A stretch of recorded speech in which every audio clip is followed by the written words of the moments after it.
চলিব জড়িত পৰিয়ালসকলক পুনৰ সংস্থাপন দিয়াৰ ব্যৱস্থা কৰা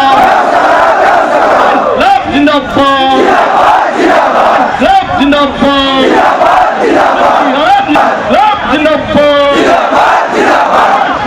আজি ৰাজপথত বিজেপি চৰকাৰ হৈছে চৰকাৰে বিশৃংখলা সৃষ্টি কৰিব নোৱাৰে কোনো ধৰণৰ অজুহাত যাতে সৃষ্টি কৰিব নোৱাৰে তাৰ কাৰণে আমি শান্তিপূৰ্ণভাৱে আমাৰ গণতান্ত্ৰিক ভাগ কৰিব লাগিব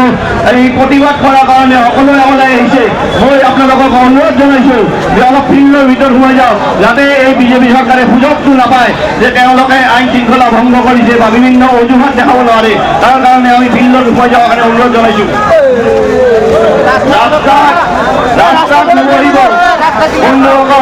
আমি আমাৰ স্লোগান আৰম্ভ কৰি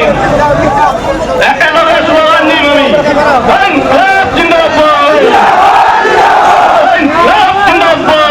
সকলকে অনুৰোধ জানাইছো যে আপোনালোকে ফিল্ডৰ ভিতৰত সোমাই যাওক পথ অৱৰোধ নকৰিব আমাৰ প্ৰতিবাদ আমাৰ কাৰ্যসূচী শান্তিপূৰ্ণভাৱে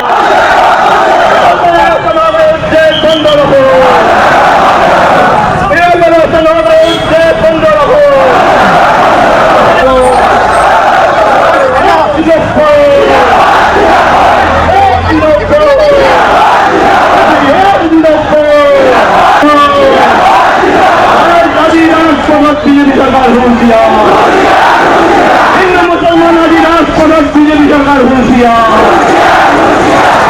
হিন্দু মুসলমান আজি রাজপথত বিজেপি সরকার হুঁশিয়ার ব্যবস্থা করো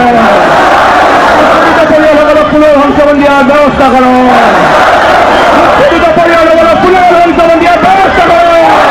বিকল্প ব্যবস্থা নকৰাকৈ জনে মনে উচ্ছেদ কৰাক আমি কেতিয়াও সমৰ্থন নকৰোঁ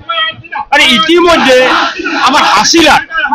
য'ত 1951 চনত NRC আছিলে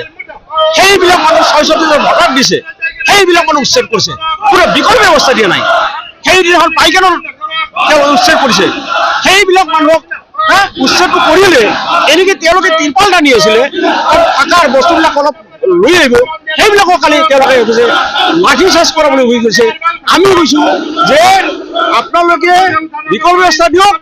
আপোনালোকে পাছত উচ্ছেদ কৰক এতিয়া আমি দেখিছোঁ যে এই চৰকাৰে আজি আদানী আম্বানীক মাতি দি আছে অথচ আমাৰ গৰীব মানুহক উচ্ছেদ কৰি আছে তেওঁলোকক উদ্যোগ স্থাপনৰ কাৰণে নীতি আছে এইটো কোন চৰকাৰৰ নীতি গতিকে আমি বিচাৰিছোঁ যে আমাৰ ভাৰতীয় নাগৰিক আছে যদি বিদেশী আছে আপোনালোকে খেলি দিয়ক আমাৰ ক'ব লগা নাই কিন্তু বিকল্প ব্যৱস্থা নকৰাকৈ আমি বিচাৰিছোঁ আৰু লগতে আমি কৈছোঁ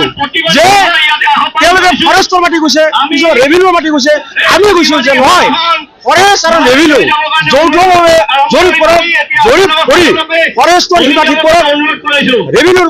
সীমা নিৰ্ধাৰণ কৰক কৰি তাৰপিছত আপোনালোকে ফৰেষ্টৰ মাটি কৰক আৰু তাত থকা মানুহবিলাক তেওঁলোকে কৈছে যে